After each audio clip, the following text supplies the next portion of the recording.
The crystalline spires of Celestra's capital city pierced the lavender sky like frozen music, their surfaces refracting the light of twin suns into rainbow cascades.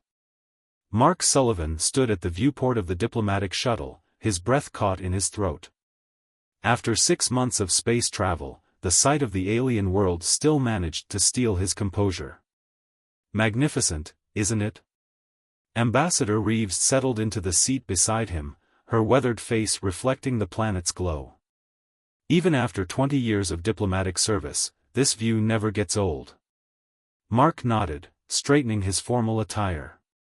At 32, he was one of the youngest human diplomats selected for this crucial mission. I've studied every report, every cultural brief, but nothing quite prepares you for the real thing. Remember, Reeves said, her tone shifting to business, you're not just here as a cultural attaché. The Celestrans specifically requested someone with your background in xenopsychology. Their request was unusual. Mark had wondered about that. His appointment had raised eyebrows at the diplomatic corps, given his relative inexperience. They still haven't shared the details of this special assignment? You'll be briefed by the Royal Medical Council upon arrival. All I know is it concerns the royal family directly. Reeves glanced at her datapad. And Mark? The usual diplomatic protocols may not fully apply here. Trust your instincts.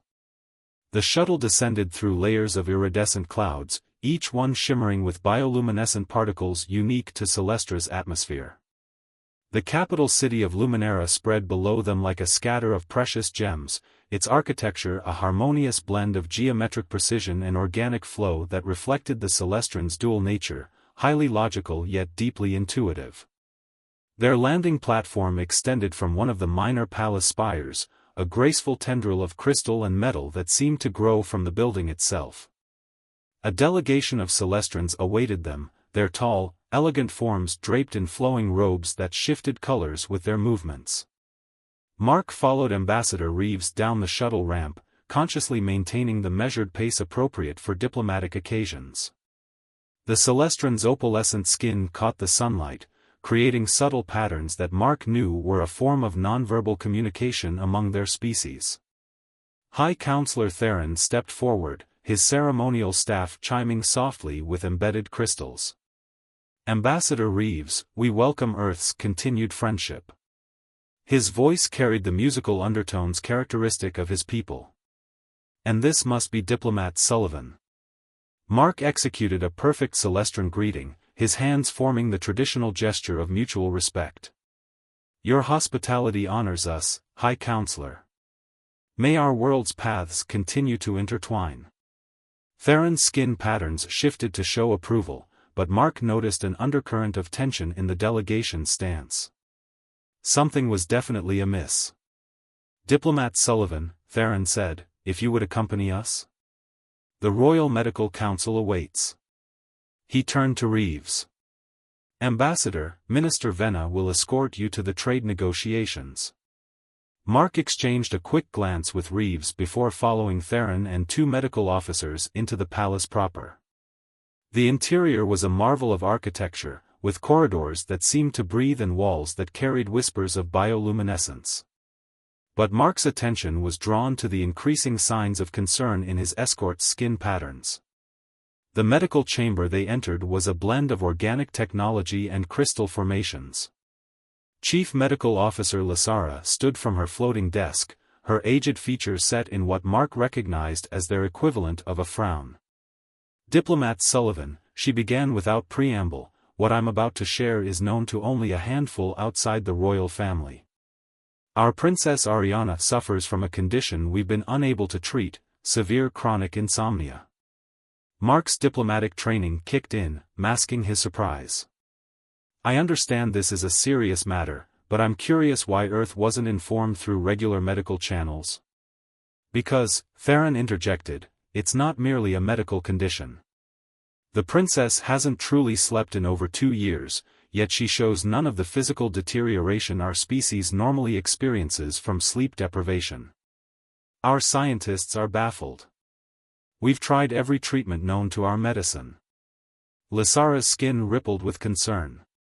The psychological toll, however, is becoming unbearable. The princess maintains her royal duties, but her emotional state grows more fragile. We've kept this from the public to prevent political instability. Mark absorbed this information, his mind racing through implications. And you think my background in xenopsychology might help? I'm honored, but surely your own experts. A soft chime interrupted him. Lysara touched a crystal interface, her patterns shifting to surprise. The princess requests your presence. Now. The walk to the royal quarters gave Mark precious minutes to process. The Celestran royal family was deeply private, their appearances carefully managed. A private audience, unscheduled, was unprecedented. Princess Ariana's chambers opened onto a garden terrace, where the perpetual twilight of Celestra's binary star system painted everything in gentle gold and purple hues. The princess stood at the balustrade, her back to them, a solitary figure in flowing silver. Your Highness, Theron announced, Diplomat Sullivan from Earth. She turned, and Mark felt his diplomatic polish crack slightly. The princess was stunning even by Celestran standards, her skin holding patterns he'd never seen documented. But it was her eyes that caught him, deep violet, holding both wisdom and weariness beyond her years. Leave us, she commanded softly. The others withdrew, leaving Mark alone with quite possibly the most important diplomatic contact of his career. Your Highness, he began, but she raised a hand. 2 years, 3 months, and 14 days, she said, her voice carrying musical notes of exhaustion. That's how long I've been conscious without respite. Do you know what that's like, Diplomat Sullivan? To watch your world sleep while you remain forever awake? Mark chose his words carefully. I can only imagine the toll it takes, Your Highness. She moved closer, her movements graceful despite her condition. My medical team believes your human perspective might offer new insights. But that's not why I asked to see you. Oh. The moment your shuttle entered our atmosphere, I felt something.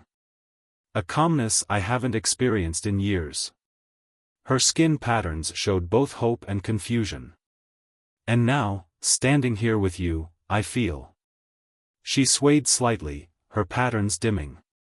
Mark instinctively stepped forward to steady her, protocol forgotten. The moment his hand touched her arm, her eyes widened. Tired, she whispered, wonder in her voice. For the first time in 2 years, I feel tired. Mark looked down at where their arms connected, his mind whirling with implications. Through the fabric of her sleeve, he could feel a subtle resonance, almost like a harmony coming into tune. Your Highness, I think you should sit down, he said gently, guiding her to a nearby bench. She didn't resist, her skin patterns showing increasing drowsiness. Please, she murmured, stay close. As the princess drifted into what appeared to be genuine sleep, still holding his arm, Mark realized his diplomatic mission had just become far more complicated than anyone had anticipated. In the garden's twilight, watching over the sleeping heir to an alien throne, he wondered if this was what Ambassador Reeves had meant about trusting his instincts. The first stars began to appear in Celestra's perpetual dusk, witnessing the beginning of a mystery that would change 2 worlds forever. The Royal Medical Center hummed with activity as banks of crystal monitors displayed Princess Ariana's vital signs. Mark sat nearby, trying not to fidget as Chief Medical Officer Lysara studied the readings with intense concentration. The princess slept peacefully on a diagnostic bed, her skin patterns flowing in gentle waves that indicated deep rest. Fascinating, Lysara murmured, her own patterns showing excitement and confusion in equal measure. 12 hours of uninterrupted sleep, and all neural patterns indicate it was genuine, restorative rest. The first in over 2 years. Mark shifted in his chair, conscious of the guards watching his every move. Has there been any change since I stepped away? None. Lysara's aged features creased in thought. The moment you moved beyond a certain radius, her patterns began showing signs of waking. When you returned, they stabilized again. She turned to face him directly. Diplomat Sullivan, in all my years of medical practice, I've never encountered anything like this. The door chimed, admitting High Counselor Theron and a group of stern-looking Celestrans Mark didn't recognize. Their formal robes and complex skin patterns marked them as members of the noble houses. "This is unprecedented," one of them declared, his patterns showing agitation. "A human, spending nights in the royal palace? The political implications alone." "Lord Varix," Theron cut in smoothly, "the princess's health must be our primary concern." "Her health, yes," another noble stepped forward, "but also her security and the integrity of the royal line. How do we know this human isn't somehow causing her condition?" Mark felt his diplomatic training kick in. "I understand your concerns, my lords. I'm equally interested in understanding this phenomenon. Perhaps if we—" A soft sound from the diagnostic bed silenced everyone. Princess Ariana was waking, her patterns shifting from sleep to consciousness with graceful fluidity. She sat up, and Mark noticed something different in her bearing, a subtle but unmistakable vitality that had been absent before. "Your Highness," the nobles bowed deeply, their previous argument forgotten in her presence. Lord Varix, Lady Nessa, Ariana acknowledged them, her voice carrying new strength. "I trust you're not harassing my physician and our Earth diplomat?" "We merely express concern for your well-being, Your Highness," Lady Nessa replied carefully. "Then you'll be pleased to know I've just experienced the best sleep of my life." Ariana's gaze met Mark's briefly. Thanks to Diplomat Sullivan's unique presence. The noble's patterns showed various degrees of discomfort. Lord Varix stepped forward again. "Your Highness, while we celebrate your improved health, there are protocols to consider. The royal chambers are sacred spaces. And I am their keeper," Ariana cut him off, her tone gentle but firm. "The laws of hospitality are equally sacred, Lord Varix. Or would you have me deny shelter to the one person who has brought me peace?" Mark watched the political dance with fascination. The princess was deftly maneuvering her opponents without showing any overt aggression, a masterclass in Celestran diplomacy. "Of course not, Your Highness," Varix conceded. "But perhaps separate quarters in the diplomatic wing would defeat the purpose entirely," Lasara interjected. "My readings clearly show the proximity requirement. If we want to understand and treat the princess's condition, Diplomat Sullivan needs to remain close."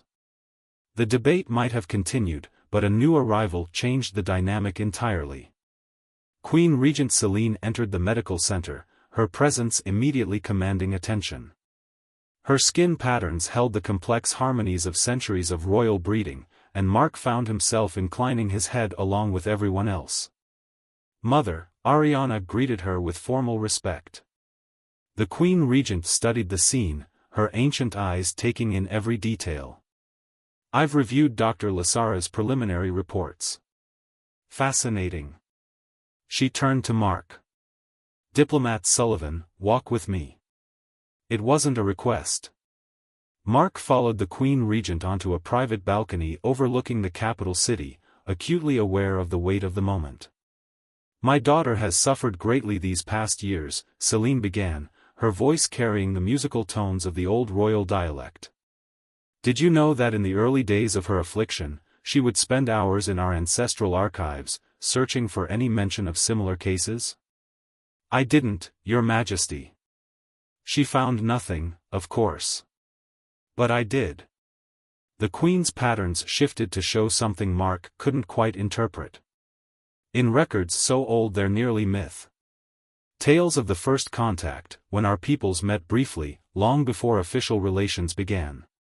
Mark's diplomatic instincts tingled. There were previous contacts? "According to these records, a human ship crashed on our world during your species' early space exploration. The crew was rescued by my ancestors and hosted in this very palace while repairs were made." Celine turned to face him directly.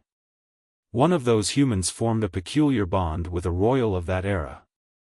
The accounts speak of shared dreams and harmonious rest. The implications made Mark's head spin. You think there's some sort of genetic compatibility? I think, Diplomat Sullivan, that the universe has patterns we're only beginning to understand. The Queen's expression softened slightly. My daughter smiles again, for the first time in years. Whatever this connection is, I won't allow political maneuvering to interfere with her healing. Thank you, Your Majesty, Mark said carefully. But the noble's concerns aren't entirely unfounded. My presence here could complicate things diplomatically. Let me worry about diplomacy, young man. You focus on being exactly where you need to be. She turned to leave, then paused. Oh, and Diplomat Sullivan? Do try to keep up with your regular duties as well. The trade negotiations won't conduct themselves. Mark returned to the medical center to find it mostly emptied, save for Lasara and the princess. Ariana sat at the edge of her bed, reading reports on a crystal tablet. Your mother is quite remarkable, he said, settling into what had become his usual chair. Ariana's patterns showed amusement. She's already defending you to the noble houses, isn't she? That's faster than I expected. You knew this would cause political waves. Everything causes political waves in a royal court. She set aside her tablet. But for the first time in years, I feel clear-headed enough to navigate them properly. Lasara approached with another set of readings. Your neural patterns are still stabilizing, Your Highness. I recommend another sleep cycle soon. Ever the watchful physician, Ariana smiled. Very well. Diplomat Sullivan, I believe you have trade negotiations to prepare for. Shall we move this to the royal study? I have my own work to attend to, and you might as well be comfortable while serving as my personal sleep aid. Mark caught the humor in her tone but also the underlying current of something deeper. As they walked to the study, guards and attendants falling in around them, he wondered about the Queen's story of the first human visitors to this world. The royal study proved to be a magnificent space, with walls of living crystal that adjusted their opacity to create perfect reading light. Ariana settled into a floating chair with her reports while Mark spread his diplomatic briefs across a desk that seemed to grow from the floor itself. Hours passed in comfortable silence, broken only by the occasional rustle of documents or tap of crystal interfaces. Mark found himself stealing glances at the princess, noticing how her patterns would shift subtly as she read, displaying reactions she kept from her face. Eventually, he noticed her patterns beginning to dim, her movements becoming languid. Without a word, she moved to a comfortable seating area near the room's center. Tell me about Earth, she said softly as he took his now customary position nearby. Tell me about rain. Mark described the sensation of warm summer rain, of petrichor rising from dry soil, of thunder rolling across dark skies. Somewhere in his description of rainbow-crowned waterfalls, he realized she had drifted off to sleep, her patterns a peaceful dance of contentment. A guard shifted position near the door, reminding Mark that they were never truly alone. Politics, protocol, and ancient mysteries swirled around them, but in that moment, watching over the sleeping princess, he felt oddly at peace himself. Outside the study's windows, Celestra's twin suns painted the eternal twilight in shades of gold and violet, while somewhere in the palace, nobles plotted, doctors theorized, and a queen regent remembered ancient tales of humans who had touched the stars and found something unexpected waiting for them. The grand archives of Luminera stretched deep beneath the palace, its crystalline walls holding millennia of Celestran history. Mark followed the royal archivist through towering shelves of memory crystals, each one containing thousands of records. After 3 weeks of serving as the princess's unofficial sleep guardian, he was finally getting a chance to research their mysterious connection. These are the first contact records, Archivist Valen indicated a section of particularly ancient crystals. His patterns showed scholarly excitement. Though I must warn you, much was lost in the great disruption of that era. Mark carefully lifted one of the crystals, using the interface techniques he'd been taught. Images and text swirled within its depths, most too degraded to read. But one sequence caught his attention, a rough sketch of what was unmistakably an early Earth vessel. There, Valen pointed to a partial record. The human ship designated Starfarer made emergency landing in the Valley of Whispers. The crew was granted sanctuary by Queen Lysith herself. That matches what Queen Selene mentioned, Mark mused, studying the fragmentary text. But there's something else here, references to resonance patterns and shared dream space. Their research was interrupted by a priority message on Mark's diplomatic communicator. Ambassador Reeves's voice carried unusual tension. "Sullivan, we need you in the diplomatic wing. Now." He found the ambassador pacing in her office, surrounded by holographic news feeds. Each one showed variations of the same story. His presence in the palace had leaked to the public. "It's worse than just the sleeping arrangements," Reeves said, gesturing to the feeds. "Someone's spreading rumors about mind control, about you manipulating the princess. The opposition parties are having a field day." Mark scanned the headlines, his stomach tightening. "Human diplomat imprisons princess in endless dreams. Royal heir under foreign influence. They're painting me as some kind of psychic vampire. The extremist factions are already calling for your removal from the planet." Reeves's expression hardened. "We need to get ahead of this." A soft chime announced another arrival. Princess Ariana swept in, her formal robes shimmering with barely contained anger. "Ambassador, Diplomat Sullivan, I assume you've seen the news?" "Your Highness," they both bowed. Mark noticed the subtle signs of fatigue around her eyes. She'd been away from him for several hours attending council meetings. "Lord Varix and his allies are behind this," she said, her patterns showing controlled fury. "They've been waiting for an opportunity to undermine our alliance with Earth. My condition gives them the perfect weapon." "Perhaps if we released the medical data," Mark began. "They'd twist it to their advantage," Ariana cut him off. "What we need is..." She swayed slightly, exhaustion catching up with her. Mark instinctively moved closer, and her patterns immediately began to calm. The familiar resonance hummed between them, stronger than ever. "What we need," she continued more steadily, "is the truth about this connection. Did you find anything in the archives?" "Fragments," Mark replied. "But there's a reference to something called shared dream space during the first human contact." Ariana's patterns shifted to show intense interest. "The dreaming concordance. It's mentioned in some of our oldest songs, but most scholars consider it mere poetry." "Your Highness," Reeves interjected carefully, "while solving this mystery is important, we need to address the political crisis. The trade negotiations are stalling, and some of the noble houses are threatening to withdraw from the alliance completely." A new message flashed across the diplomatic feeds. The Noble Council was calling an emergency session. All three of them recognized the danger in that announcement. "They'll try to force a separation," Ariana said grimly. "We need to understand this connection before they can tear it apart." She turned to Mark. "Come with me to the Deep Archives. There's something I need to show you." The Deep Archives lay beneath even the regular archive levels, accessed by ancient crystal lifts that sang as they descended. Ariana led Mark through chambers that looked undisturbed for centuries.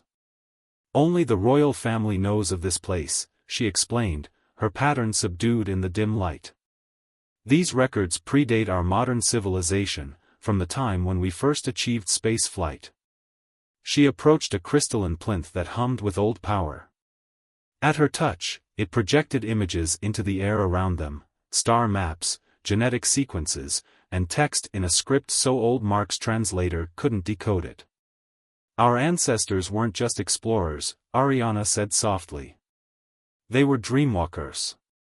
They could share consciousness across vast distances, guide each other through the stars through shared dreams." Her patterns shifted to show wonder and sadness. We lost that ability over generations of evolution, but sometimes the old genes resurface. Mark's mind raced with implications. You think that's what's happening between us? Some kind of genetic resonance with the old dreamwalking ability? It would explain why only your presence helps me sleep. Why we can feel this connection. She stepped closer, her patterns showing complex emotions. The old records speak of partnerships between dreamwalkers, bonds that transcended normal space and time. The air between them seemed to thicken with possibility. Mark became acutely aware of the resonance that always hummed between them, stronger now than ever. A distant boom shook the archives, followed by urgent alerts on both their communicators. The Noble Council session had devolved into chaos, with protesters gathering outside the palace. "They're calling for my abdication," Ariana read from her display, her patterns showing both anger and determination. "Claiming I'm unfit to rule while under alien influence." "We need to go back," Mark said, though everything in him wanted to stay and explore these ancient secrets further. "Your people need to see you strong and in control." She caught his arm as he turned to leave. "Mark." It was the first time she'd used his given name. "Whatever happens up there, whatever they try to do, don't let them separate us. I'm not just sleeping better, I'm remembering things in my dreams, ancient things. I think this connection is awakening something that was lost to my people long ago." The journey back to the surface felt like emerging from a dream into harsh reality. They could hear the protests even through the palace's crystal walls, see the emergency lights reflecting off the clouds above the city. Queen Selene met them at the council chamber entrance, her expression grave but her patterns showing fierce pride. "The noble houses are divided," she reported. "Some support us, claiming this connection proves the ancient prophecies. Others. Let me guess," Ariana's voice was steel-wrapped in silk. "They think Earth is trying to control the royal line through me. The trade negotiations are suspended," the Queen confirmed. "Some are even calling for the closure of the jump gate." Mark felt the weight of two worlds pressing down on him. Somewhere in the ancient archives below, the secret of their connection lay waiting to be fully understood. But right now, they had to prevent an interplanetary diplomatic crisis. Ariana squared her shoulders, her royal training evident in every line of her body. "Then we'll give them a show they won't forget." She turned to Mark, her patterns showing fierce determination. "Ready to help me save an alliance, Diplomat Sullivan?" As they entered the council chamber together, facing the assembled might of Celestian nobility, Mark felt the resonance between them surge. Whatever happened next would change both their worlds forever, but at least they would face it together, their dreams intertwined in ways that even their ancestors might never have imagined. The noble council chamber erupted in chaos as Princess Ariana finished presenting the ancient records. Holograms of genetic sequences and star maps floated above the central platform, their azure light casting strange shadows on the assembled nobles' faces. Preposterous. Lord Varix's patterns flashed with indignation. "You expect us to believe that this human's presence is awakening some long-dormant genetic trait? That your affliction is actually a gift from our ancestors?" "The evidence is before you," Ariana replied calmly, though Mark could feel the tension thrumming through their shared resonance. "The genetic markers in my blood match those of the ancient dreamwalkers. Dr. Lasara has confirmed it." The chief medical officer stepped forward, her aged features set with determination. "The princess's neural patterns while sleeping near Diplomat Sullivan exactly match the recordings we've discovered in the deep archives. This is no coincidence." Queen Selene rose from her throne, silencing the chamber with her presence alone. "For 2 years, we watched my daughter suffer. Now she thrives, and some of you would rather believe in conspiracy than providence?" "With respect, Your Majesty," Lady Nessa interjected, "even if we accept this genetic resonance theory, it raises more questions than it answers. Are we to believe the human bloodline is somehow compatible with our royal line? The political implications are exactly what concern us, a new voice cut through the debate. Ambassador Reeves entered the chamber, flanked by both human and Celestran diplomatic staff. The Earth government has received your demands for Diplomat Sullivan's removal. We've also received fascinating data from our own genetic archives. Mark watched as Reeves activated her own holographic display, showing Earth records he'd never seen before. During humanity's early space exploration, there were several documented cases of unusual psychological phenomena among our astronauts. Shared dreams, synchronized sleep patterns, inexplicable emotional connections. All were dismissed as space-induced hallucinations, until now. The chamber erupted again, but this time with scholarly interest rather than political outrage. Mark felt Ariana's patterns shift beside him, showing relief and something deeper, more personal. The ancient protocols are clear, Archivist Valen announced, his scholarly enthusiasm overwhelming his usual reserve. When Dreamwalkers found compatible partners, they were bound by both law and custom. The connection was considered sacred. You cannot seriously suggest, Lord Varix began, but Queen Selene cut him off. What I suggest, my lords and ladies, is that we've been given an opportunity to reconnect with our ancestors' greatest gift. The Queen's patterns showed royal authority tempered with wisdom. And perhaps, to forge a stronger bond between our worlds than mere trade agreements could ever achieve. Mark felt Ariana's hand slip into his, their resonance humming stronger than ever. The gesture did not go unnoticed by the assembly. This is more than politics, Ariana addressed the chamber. More than tradition or protocol. This is about remembering who we were, who we could be again. The Dreamwalkers didn't just explore space, they connected with other species, other ways of being. They understood that consciousness itself could bridge the gaps between stars. As if in response to her words, the ancient crystal walls of the chamber began to glow with patterns that hadn't been seen in centuries. The assembled nobles watched in awe as the patterns synchronized with those flowing across Ariana's skin, then began to resonate with an energy that everyone could feel. The bloodline remembers, Queen Selene whispered, her own patterns joining the harmony. The ancient powers are awakening.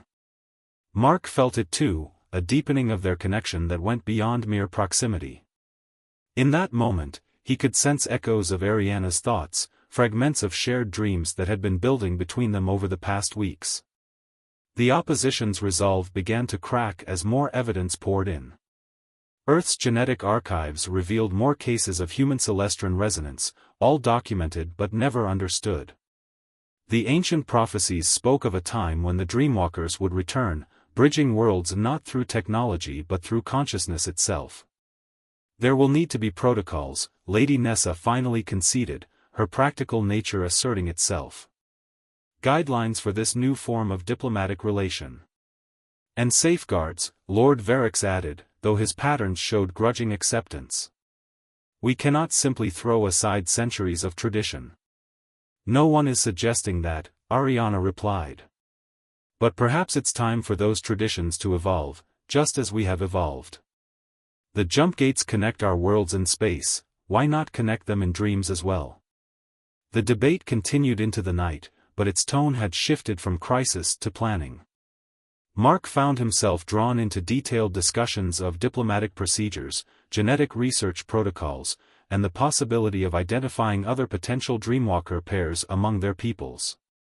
As the chamber finally began to clear, Ariana led Mark to a private balcony overlooking the city. The eternal twilight painted everything in soft purples and golds, while below them, the news of their connection was already spreading through the capital's crystal towers. They'll write new laws, she said softly, her patterns showing both amusement and affection. Probably create whole departments dedicated to studying us. But they've missed the most important part. Which is that some things can't be regulated or studied or controlled. The Dreamwalkers knew that. It's why they left us these records, these markers in our blood, not as a rulebook, but as an invitation. Mark felt the truth of it in their resonance. An invitation to what? To remember that the universe is stranger and more wonderful than we imagine. To dream bigger dreams. She turned to face him fully. The nobles think this is about politics or power or preserving bloodlines. But it's simpler than that, isn't it? He nodded, feeling the resonance sing between them. It's about connection. About finding something you didn't even know you were missing until it was there.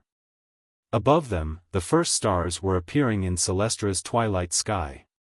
Somewhere up there, Earth's sun was shining, and between the two worlds, new possibilities were awakening. The ancient dreamwalkers had known something that both their peoples had forgotten, that the greatest journeys weren't made through space, but through the connections between souls.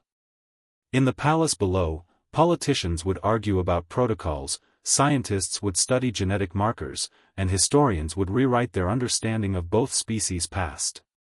But here, in this moment, Mark and Ariana simply stood together, letting their shared resonance paint new patterns across the crystal walls of Luminara, dreaming of a future where the stars themselves might dance to the harmony of their combined consciousness.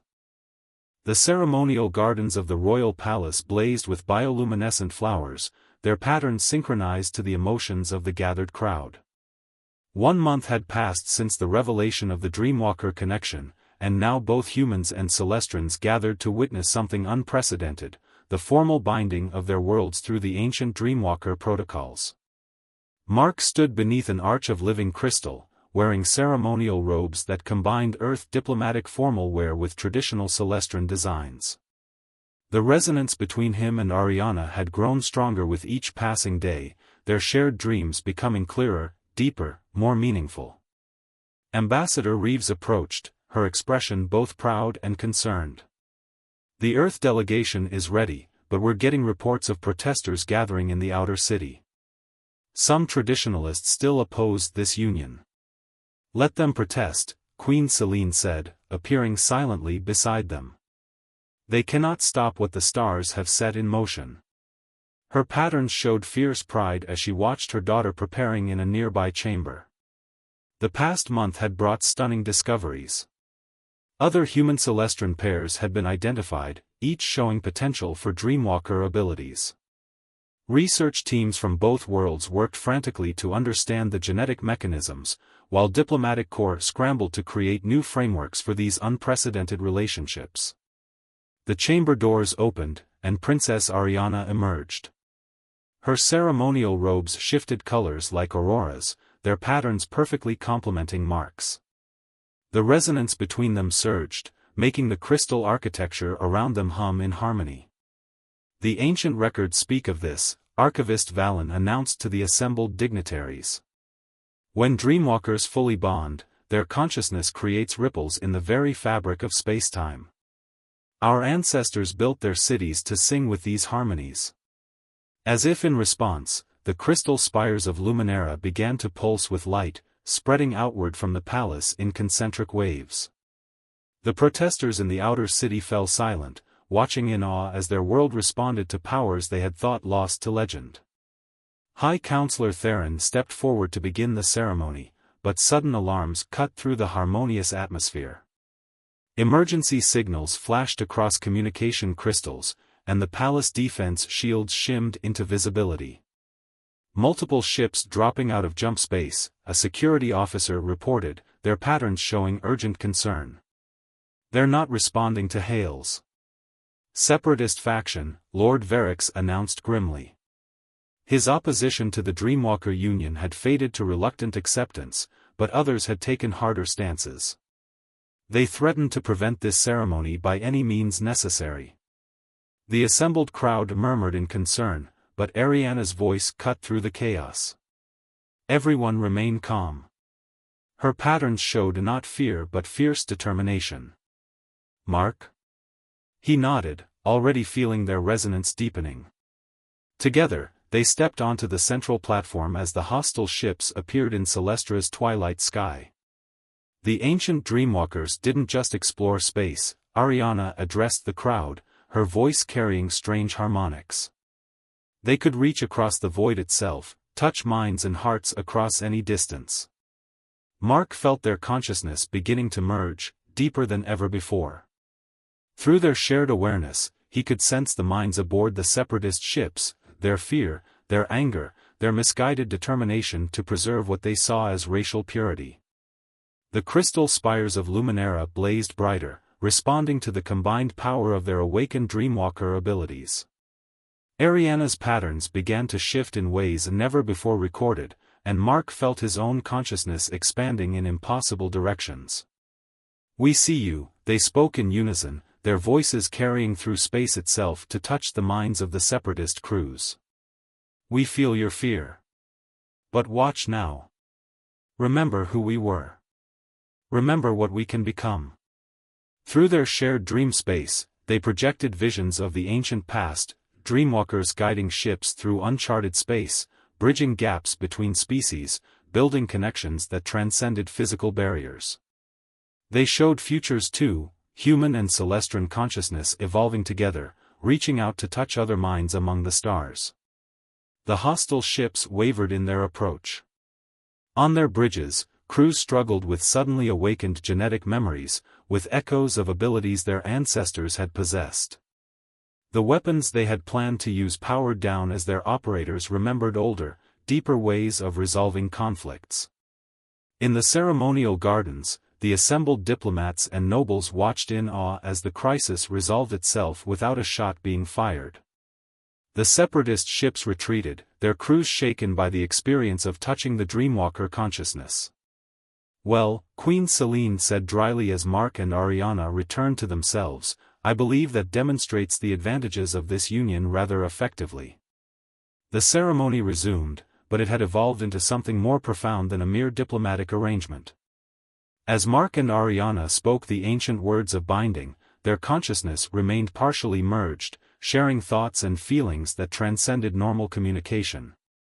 "The Dreamwalker protocols are more than ceremony," Archivist Valen explained to the amazed observers. "They create permanent neural pathways, allowing the bonded pair to maintain their connection across any distance." "A new kind of ambassador," Ambassador Reeves mused, watching as the binding neared completion. "Or perhaps the oldest kind, just remembered." The final words were spoken, and the resonance between Mark and Ariana crystallized into something permanent and profound. The gardens erupted in synchronized light as every crystal surface responded to their combined consciousness. Above them, the jump gate between their worlds pulsed with new energy, as if recognizing a connection deeper than mere technology. In the days that followed, their shared dreams would reveal more secrets of the ancient Dreamwalkers. Other human celestial pairs would begin their own journeys of discovery, guided by the protocols Mark and Ariana had helped restore. The protesters would gradually accept this new reality as they witnessed the benefits of renewed Dreamwalker abilities spreading through their society. But in that moment of completion, as two consciousnesses became permanently entwined, Mark and Ariana simply stood together in their garden of living light. Through their shared awareness, they felt the vast potential stretching before them, new ways of bridging worlds, of understanding consciousness itself, of reaching out to touch the dreams that lived between the stars. "Ready?" Ariana asked through their bond, her thoughts colored with love and excitement for the journey ahead. Mark's response flowed through their shared dream space, carrying all the wonder and dedication of his heart. Together, they turned to face their assembled peoples, their patterns synchronized in perfect harmony. Above them, Celestra's eternal twilight painted the sky in colors that seemed to dance with their emotions, while the ancient crystal towers of Luminara sang with powers reborn. The age of Dreamwalkers had returned, bridging the gap between worlds not through technology or politics, but through the eternal dance of consciousness reaching out to touch consciousness across the vast canvas of space and time.